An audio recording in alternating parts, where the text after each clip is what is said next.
Good evening, I'm Tan Trung. Louisiana State Senator Karen Carter Peterson announced tonight that she is battling a gambling addiction. In fact, state police issued her a misdemeanor citation at a Baton Rouge casino. The admission comes on the heels of Katie Moore's report about the citation. Here's Katie to explain. Karen Carter Peterson is one of the most powerful Democrats in the state. She's chair of the Louisiana Democratic Party and holds a vice chair spot in the National Democratic Party. Louisiana State Police issued her a citation last month over an incident at the L'Auberge Casino in Baton Rouge.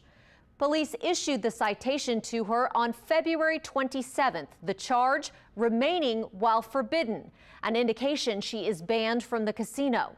Sergeant Rob Fontenot with the State Police Division of Gaming Enforcement wrote that ticket at 11:32 a.m.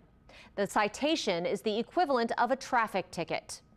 The circumstances surrounding the issuance of that citation and her status at the casino are unclear, and the general manager of L'Auberge would not elaborate. Louisiana State Police say they can't comment while the charge is under review by East Baton Rouge Parish District Attorney Hiller Moore.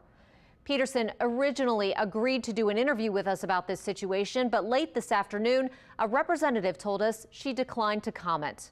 Check back with us at WWLTV.com for more on this developing story. Late tonight, Peterson issued a statement explaining the circumstances behind that citation, saying she has a gambling addiction and voluntarily placed herself on a list that would bar her from casinos. Simply going to the casino was enough to land her the citation.